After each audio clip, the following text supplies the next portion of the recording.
Assalamu alaikum, dear listeners. Hope you're all doing very well.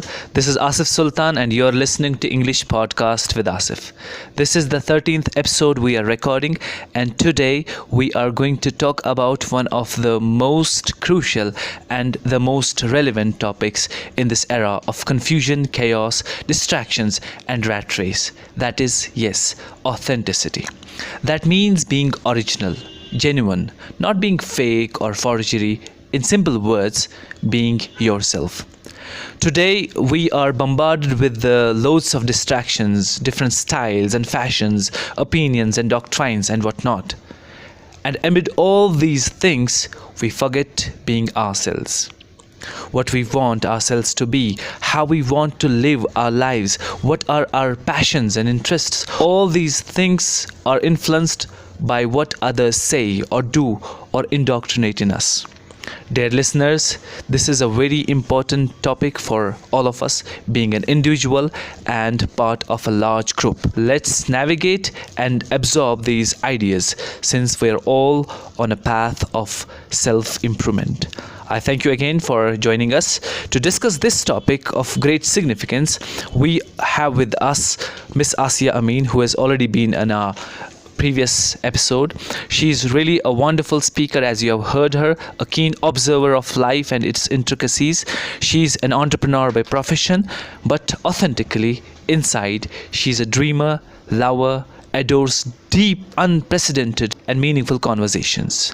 Thank you, ma'am, for joining us. Thank you very much, Asif, for having me here. In fact, it's a pleasure to share your views and, as you said, be authentic and talk about things which have usually not been discussed. And since we are addressing the student community, it is very, very important for us to create more thinking minds rather than feeding minds. I thank you again. First of all, without beating about the bush, let me straight away ask you, how is authenticity defined as per you? Authenticity, by definition, is when a person's actions and what he says and does is in sync with his beliefs or his own value system, without enjoying the conforms or norms of the society, without conformity towards society or other people's belief, without being pressurized. That is what authenticity is. Originality, with non-contamination from anything outside. Is it possible, practically possible, to be, as you said, authentic, to be yourself truly? Actually, it is not possible. It is the fundamental of life. Authenticity is our fundamental. It is how we are created. With anything you see around, a potato looks like a potato, tastes like a potato. A tomato is a tomato. Okay, we're looking at vegetables. We are looking at animals. We are looking at birds. We are looking at... Then when we come to humans also, the Creator has created us authentic. With all the similarities we have, even two twins are not same. True. Their gene makeup is not same. No two fingerprints are same. And fingerprints are made at the stage of 12 weeks in a mother's womb. Okay, so God has essentially made us authentic. And He has made all of us different. Even in thinking, mindset, taste. Had He wanted us to be same, we would have all been similar, but it was His plan for us to make like this, and that is the root cause of evolution.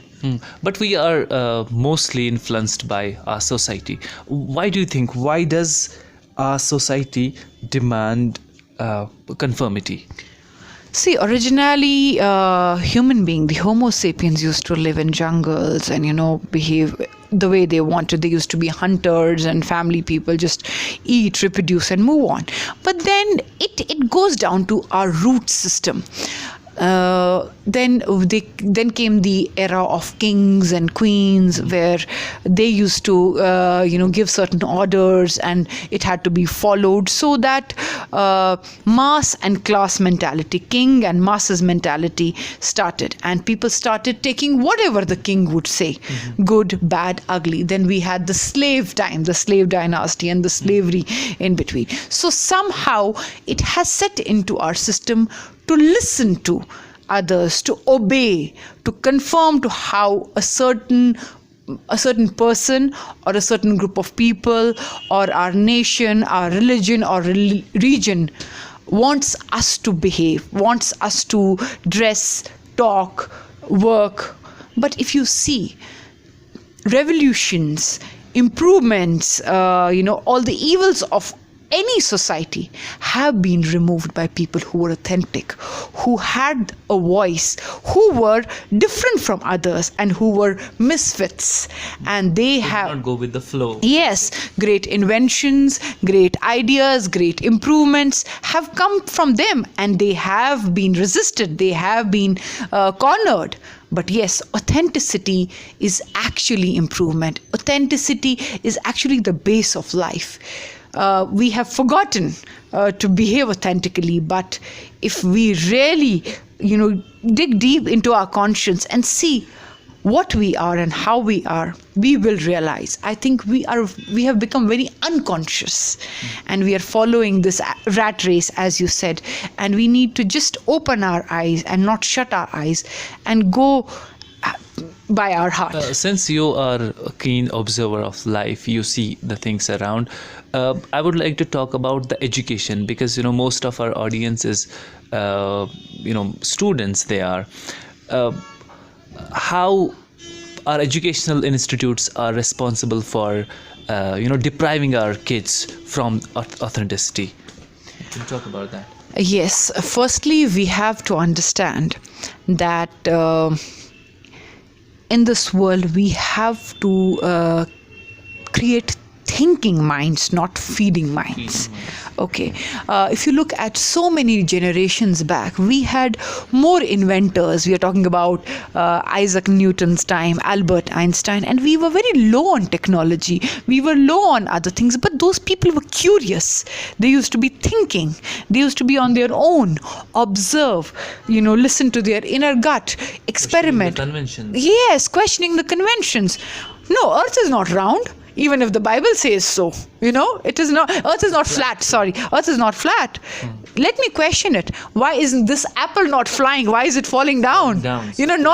Questioning, curiosity. Even our Quran says curiosity. And what is the first word of our Holy Quran? Ikra bismi, which means read. And observe. So we have to create more thinking minds. We have to see what a person's potential is. Okay, one person can be good at one thing, another person can be good at one thing. A person who is good at geography, you can't put him in a mathematics class. It's very unfair for him, for the creator, and for the skill also. Great pieces of art, great literatures, great mathematicians, scientists, they have come because of authenticity. I have one more question. Since you talked about this, the person who is much into geography, you cannot put him in mathematics. You see, in our Kashmir, in our valley, the students, when they are done with their 10th class, they are much into science, medical and non-medical only, and they say rest of the streams are, it's just a compromise. If you are useless completely, then you would take to arts. If you are useless, you take to commerce. So why is this happening? What is the remedy of this? I am a victim. I would not like to call myself, but I have suffered this firsthand. As you know, I'm a great lover of literature, and I was more than an above average student. I used to be somewhere around 75 to 80% those days, which was decent. And after my 10th standard, I wanted to take up arts. I wanted to take up literature. And my mother laughed at me and she said, "Oh, but you have scored well and you have scored well in maths and science. What will my relatives say? That you are too dumb to take up science and maths or medical or non-medical. Very ordinary students or people who are not very, very sharp, take up these subjects." And to this day, even after being a science graduate, even after doing masters in business administration, and I scored well and I did well, but it was a drudgery. I never liked it. I did it. I never liked it. And what do you... So it makes our lives miserable. It doesn't make us happy people. Honestly, if you're doing something and if you're not liking it, at the end of the day, what are we doing all for? Earning, buying, making these houses... to feel good. You don't feel good if you don't do what your heart says, and you will not do justice to that job. It is very... So what is the reason behind this? Why are students much into, actually they are not into it. The social, we can say, construction is like that, these are the two pillars of, success. So why is it happening? What is the remedy for this? Firstly, we have to change the way parents raise children. I am a parent now. We have to create an atmosphere for them that they have a sense of self, as all the Abrahamic religions say, that know thyself. A life which is an unexamined is not worth living. So you have to examine yourself. You have to see that even you don't have to succumb to parents. Sometimes it's not just parents, it is peer pressure. All their friends are going here and there. You have to understand the other person, the other society is not you. You are you. What you are choosing right now, would you be okay studying this, doing this, and working for this for the next 40 years? If the answer is yes, then go ahead. If the answer is no, not sure, then rethink and see deep down what you really like. Do it. Just see every day, take out 10 minutes to feel and ponder over what you really like doing. 10 minutes is not much. You'll get your answer. We know your answer. We're too scared to say it. And be brave, be courageous. It's okay to disappoint a few people here and there, people who actually love you, accept you, and if you love yourself, will definitely understand. God has created you authentic. You be authentic. You will do a great service to your own self and to the society by being who you are, and you can contribute in a very good way, because we are all born great, but by following a certain path which is not our path makes us derail from where we are supposed to be there. Okay, don't you think that there is something like business going on when it comes to indoctrinating just two subjects here, talking about two subjects, these are the the pillars of success. I have an experience in our school once. There was an institute a speaker came from them, and he had to do the career counseling for the students. Actually, his main aim, I could gauge that, was to promote his business, promote his institute. And they were just teaching science and mathematics. That means, medicine and mathematics. So when he talked about luckily, and for him unluckily, I was there. So I questioned him at the end, because when he was talking about the career, when he was talking about the success, he just presented two things. Okay, either go for medicine or go for engineering. Then I asked him, you were doing the career counseling, do you think that there are only two pillars of success? And he was dumbfounded. Okay, and he could not answer me, because ultimately we all knew that there was a business motive going on, and how much these business motives try to change the individual. Especially the student. Well, since you have addressed students, yes, there is a business motive. I'm not against business. I'm not against a booming economy, but we have to understand that Schools, colleges, and homes, they are not factories producing products. They're humans. Okay? And they're unique, and they are furthermore infusing fear into the students. Okay, if you don't get these two things, you're gone. And when because we our makeup is made that way that we can't be everything, and everybody cannot be same person. So ultimately what happens after 12th class, when they don't make it because they don't find it interesting for them, then they change the subject, and what after that they think that life is now compromised. If they go after 12, they go for arts, they go for other things, they think that they could not do the real they could not get the real success. Now they are living the life of compromise, and it badly hits our, I think, authenticity. Don't you think so? See, Asif, those people who are into business, as I said, whatever they're saying, if I'm saying medical and non-medical, or music is the path to success, or a sports person would say sports is the path to success, a musician would... It's their definition. It's okay. Firstly, every student, every person should realize the box the other person is creating around them, it is his box. It is not your box. You are different. Let me give an analogy of a water tank. Everyone has a water tank at home. But every water tank has a different capacity, different make. I can be 20 liters, you can be 60 liters, someone can be 100 liters. And I'm functioning at my utmost. But your capacity is different, my capacity is different. If I'm trying to create a box that this is great, this is nice, this is not nice, that is my belief. How can a student resist to this flow? When someone is trying to make him believe something, that this is not right, that is not right. No, a teacher's job, firstly, it is our job as parents and teachers to give options to students, not give them black and white. Secondly, a student is a human, and now that they are so much, exposed to social media, books, these platforms. At our times, there were no conversations like that. Whenever something is happening around you, someone is talking, or there is a pitter-patter going inside yourself, you want to talk. Why? If an elder is saying something, you do this. Question him. Why? Why not? You have all the right to ask, and give your point. And then see pros and cons about a thing.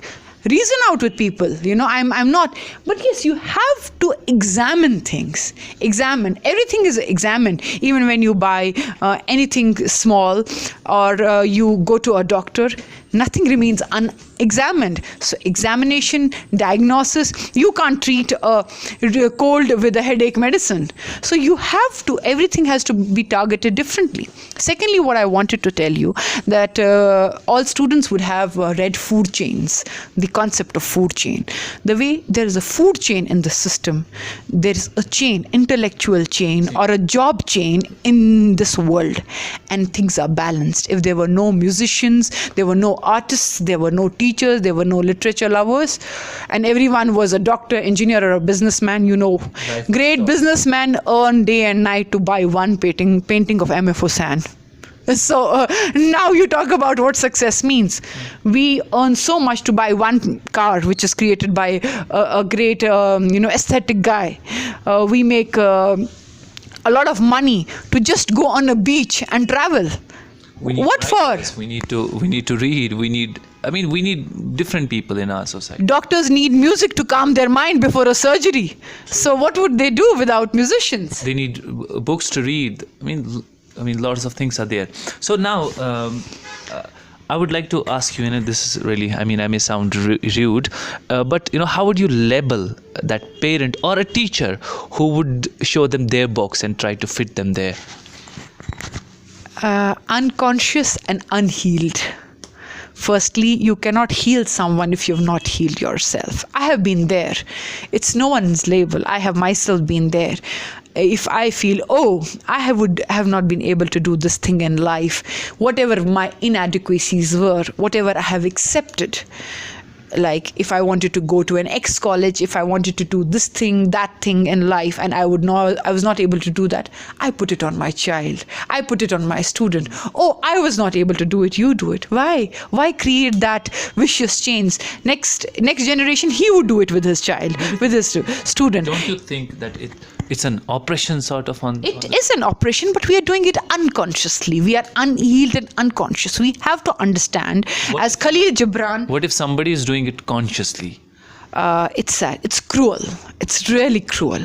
I think a very small portion of society would be doing it consciously, but it is sad. They need to, and yes, they need to be checked and reprimanded in a subtle way by others. We need to check. We don't have to accept it. The acceptance level by the society, by students, and it is good to ask. It is good to rebel for the right reasons, for the right abolition of great evils of society like the sati and the slavery rule. It was tough. It was really tough, but people did it, and they were opposed. But to remove some evils of society, to clean the mess, you have to get your hands dirty. Okay, now there would be an argument from those who just want to be like everybody else, because most of us are. I mean, practically, I can say, they would say that, what's wrong with not being authentic? In other words, I can say that what are the perils or dangers of non-authentic behavior? Firstly, the major peril of being non-authentic is that you don't remain who you are. And now you'll ask, how does that make a difference? Mm-hmm. At the end of the day, when you sleep, when you lie back on your bed, you need contentment and happiness. And if there is a lot of unrest inside you, it doesn't only affect you psychologically. And we are not talking here in a philosophical way. We are talking about a literal way.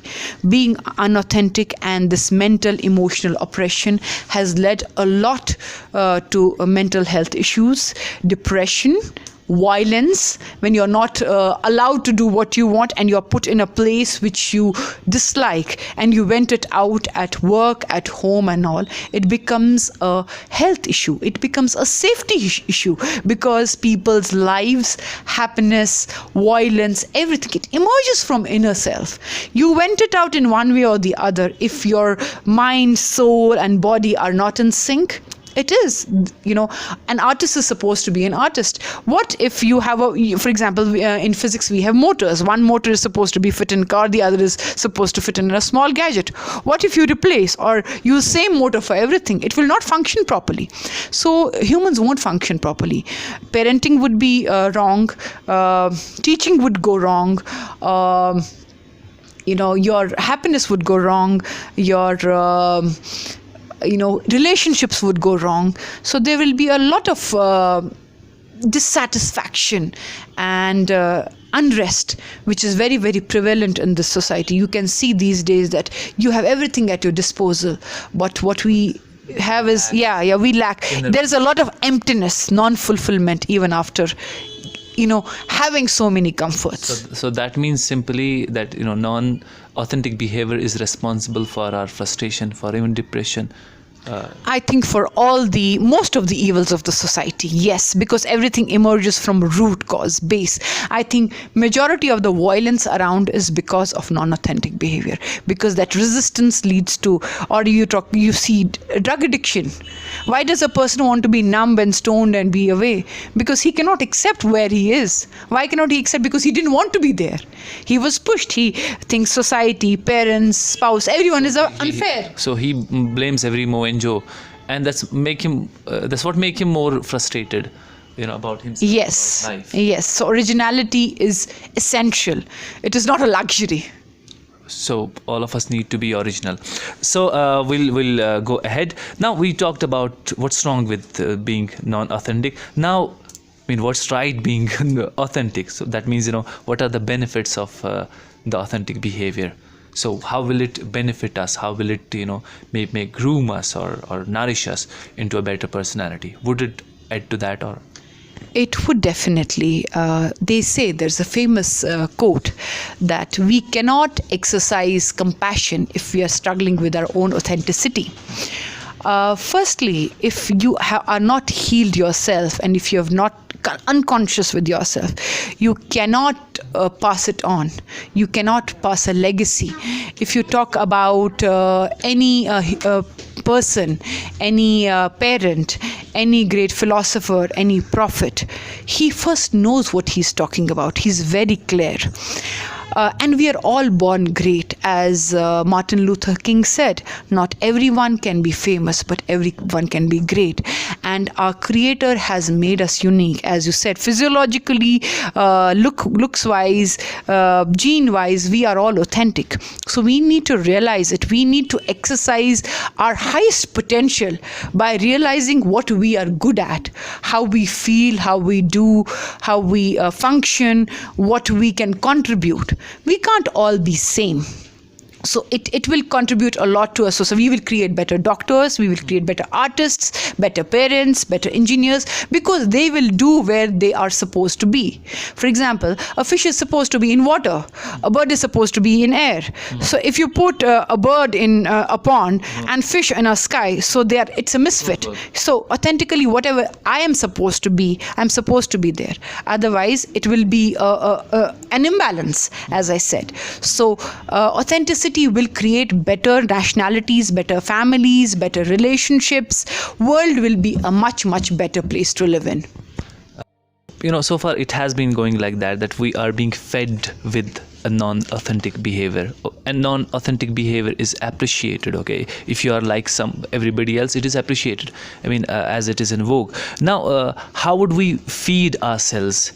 What are the things should we do in order to develop or groom this authenticity in us? What are the things, practical things, at least, suggest a few things which everybody, our listeners, would do so that they become more authentic and original? I would like to quote a saying from Imam Ali. Imam Ali said, he said that don't impose on your children what you were supposed. They come from a different time. They come from a different generation. So you have to use a lot of, forward thinking when it comes to a newer generation. Firstly, you have to understand, whether you're a parent, whether you're a teacher, whether you're a boss, that the other person is not you.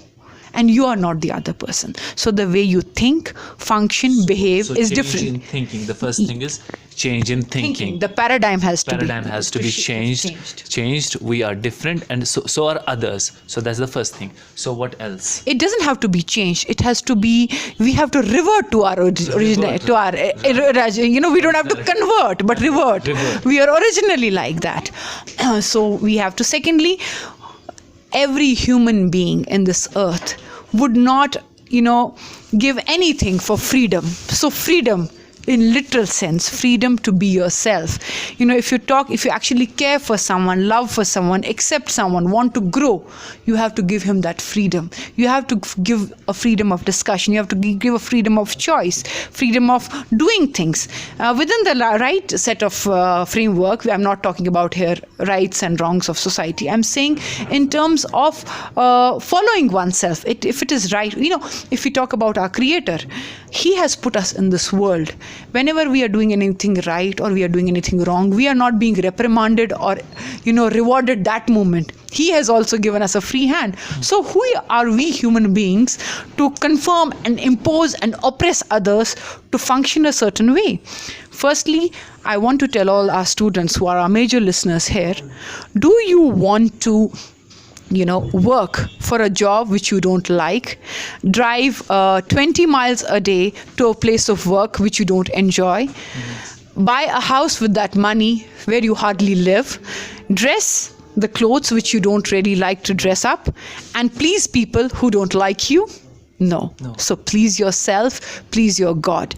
Because if you don't accept and respect yourself, the way you are, the way you have been made, you are not respecting your Creator. Okay, so as you, ended this answer with talking about the Creator.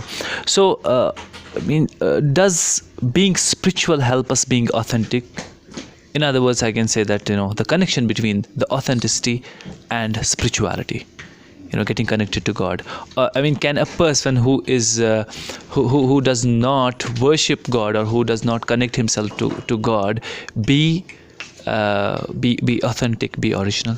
If we talk about the Abrahamic religion, and if I would like to quote Quran and Hadith, why are we not allowed to change our main physiological features, the way we are created, or the way we behave, the way different professions are?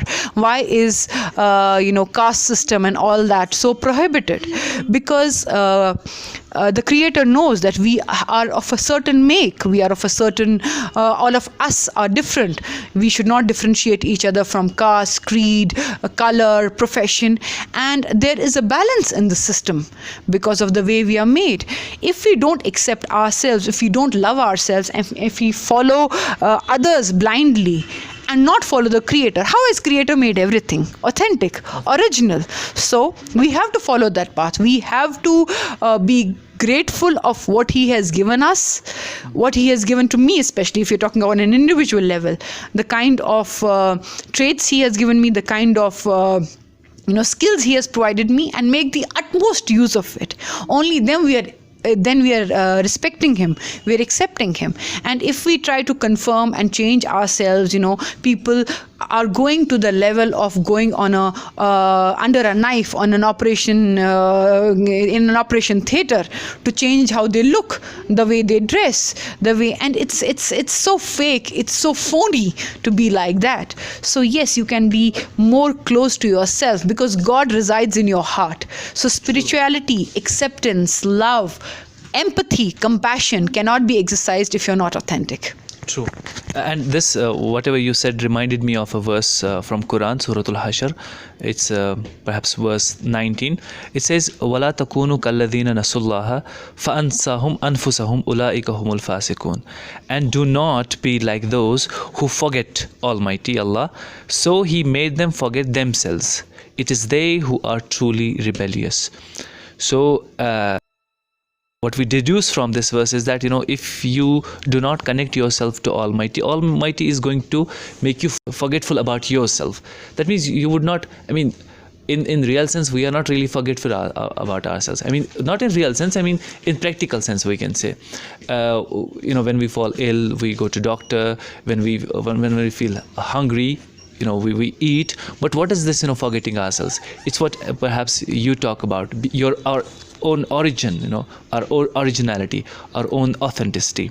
So this was it about today's session, today's episode. Thank you so much, ma'am, for your insightful talk, and thank you very much, listeners, for listening to us. Thank you so much. It has always been appreciating for me that you listen, you comment, you like, you share the episodes with others.